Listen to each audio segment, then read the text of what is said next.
శ్రీకాకుళం జిల్లా కాశీబుగ్గ తొక్కిసలాట ఘటనపై విచారణ కొనసాగుతోంది. ఘటనపై దర్యాప్తు కోసం 3 సభ్యులతో కమిటీ ఏర్పాటు చేశారు. టెక్కలి ఆర్డీఓ, ఏఎస్పీ, దేవాదాయ శాఖ సహాయ కమిషనర్తో కమిటీలో ఉన్నారు. విచారణ తర్వాత ప్రభుత్వానికి నివేదిక ఇవ్వనున్నారు. అటు ప్రమాదంపై ఇప్పటికే కేసు నమోదైంది.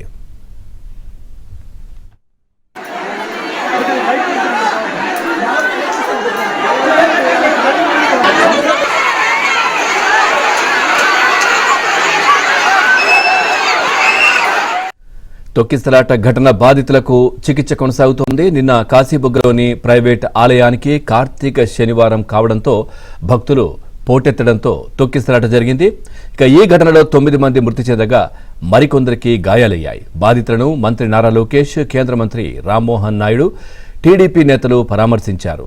మృతుల కుటుంబాలకు రాష్ట్ర ప్రభుత్వం నుంచి 15 లక్షలు, కేంద్రం నుంచి మరో 2 లక్షల రూపాయలు ప్రకటించారు. క్షతగాత్రులకు 3.5 లక్షల రూపాయలు అందించనున్నారు.